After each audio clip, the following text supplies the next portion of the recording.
Бүгін менің Алтынайс YouTube арнамның алтын көрермендері, біз бүгін ChatGPT жайлы айтатын боламыз. Отбасылық видеолардан бөлек осындай бір пайдалы ақпараттармен бөлісіп жатырмын, сондықтан менің арнамнан алыстамаңыз. Бұл ChatGPT-ді көбісі естісе де, білсе де, бірақ қалай пайдалану керек, не үшін ол, жарайды, бір план жазу керек екенін біледі, көмектесетінін біледі, бірақ пайдаланбайды екен. Егер де сіз де дәл солай жүрген болсаңыз, пожалуйста, пайдаланыңыз. Любой сұрағыңызға жауап береді ғой. Андай бір туысқандардың ортасында да бір кісілер болады ғой, бір әйтеуір бәрін білетін, сұрай салсам жауап беретін, что-то телефонына істемей қалды, экраны қап-қара болып тұр, не істесем болады деген сияқты. Вот сол адамның рөлінде сізге көмекші болатын осы ChatGPT сіздің даже қалтаңызда жүреді ғой. Кез келген телефон, сізде ол Android ба, iPhone ба, бәрібір осылай көшіріп аласыз, сізде App Store или Play Market'тен ChatGPT міне осылай жазасыз да, көшіріп аласыз. Одан кейін кірген кезде сіздерге міне мынау Алтынай Approved деп өтірік өзі ашып берген аккаунт.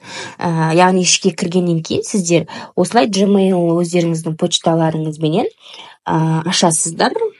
И автоматом сізге, мен енді автомат деген басқан шығармын, почему-то, потому что мынандай бір өтірік қате аккаунт ашылған екен.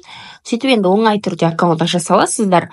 Одан кейін сіздер сөйлескен кезде сіздерде полностью өстіп міне архив сақталып тұрады. 4 недели назад, в прошлом месяце дейді, қандай не жасадыңыздар, сондайын барлығын. Енді сіздер бұмен голосовой түрде сөйлесесіздер, мына мынаны бассаңыздар, міне прямо осы жерде привет деген сияқты сөйлесесіздер, ол сізді тыңдап, сізге тоже голосовоймен жауап беретін болады. Мына жерде запись экрана жүріп атқаннан кейін, видимо, тауысып басылған жоқ. Уже менің айтқанымда осылай текстовой түрде жазады, и мына жерде өзінің де айтқаны текстовой түрде келді. Болмаса мына микрофонның үстін басып, просто голосовой жазған сияқты сөйлесеңіз болады, болмаса мына сообщение дегеннің үстін басып, прям бетіп жазсаңыз болады. И мысалға сіздерге бір отзыв келсе де, даже орысша дұрыс сөйлей алмай тұрсаңыздар да, мына жаққа напиши грамотно деген сияқты ойыңыздағы текстті қате қылып жазып жіберсеңіз, сізге прям грамотно жазып беретін болады. Мынаны қараңыз. Мына жерде мен шалом деп қойыпты, мен сәлем дегенді. Қазақшада түсінеді бұл деген. Как тебе деп осылай сізге текст жазып береді. Оны сіз аласыз да, былай көшіріп, копировать немесе выбрать текст деп, керекті жеріңізді осылай басып, скопировать етесіз де, жіберетін жақтарыңызға жібере бересіз. Бұл бәрібірге, мысалға, хочу снять видео деген сияқты барлығын жазсаңыз, міне мысалға, хочу снять видео для YouTube, семейный вечер, например, чтобы люди смотрели до конца по начале видео, примерно шиза, что мне рассказывать деген сияқты. Жібере салайын енді примерно. Енді қарайсыз, бірнеше секундтардан кейін сізге жауап беретін болады. Начни с интриги деп. Сегодня у нас семейный вечер, и мы придумали кое-что необычное. Посмотрите до конца, уверен, будет весело.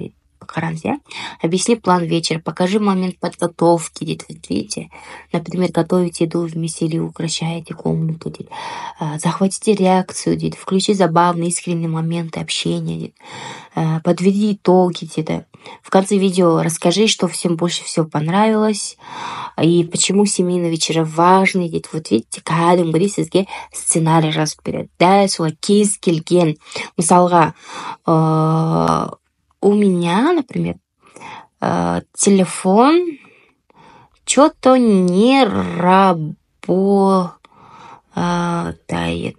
зависает деген сияқты любой проблемаңыз жазсаңыз, сізге даже бұл ChatGPT еще сурет салып береді, знаете.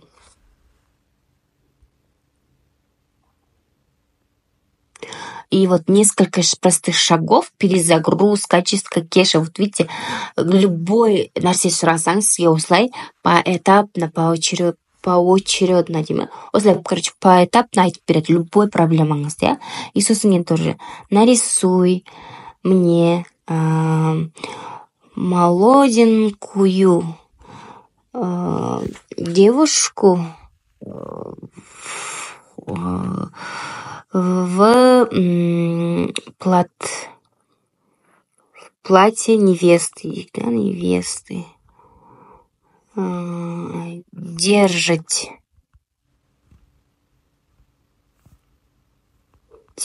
на руке цветы пионы, улыбаясь, смотрит,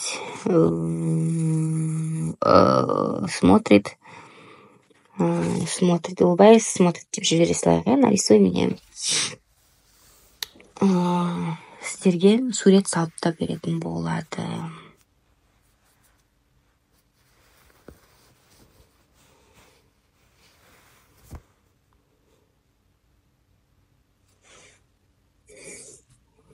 Бағанағындай қате болса, обновить деген кнопканы басасыздар.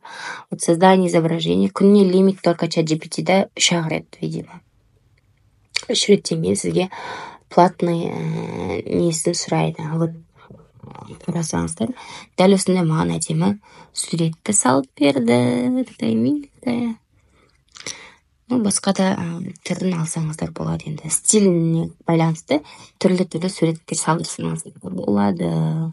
Жалпы осылай ChatGPT сіздер пайдаланыңыздар. Не қалайсыздар, не жасатқыларыңыз келеді, бір сценарий или видео түсіргілеріңіз келсе де, тіпті пост жазғыларыңыз келсе де. Мен мысалға республика күніне осындай құттықтап текст жазайын деп едім. Қалай мен жазсам болады десеңіздер, сіздерге прям текст жазып береді. Бұл сіздерге жаңағы сценарист, тағы қандай копирайтер, сіздерде тіпті СМ маманның ролін, жаңағыдай копирайтерді, тағы қандай десек болады, иллюстратор, болмаса басқа да жалпы көмекші 24/7 сізге көмектесетін құрал болып табылады. Сондықтан алыңыздар да пайдаланыңыздар кез келген нәрсеге.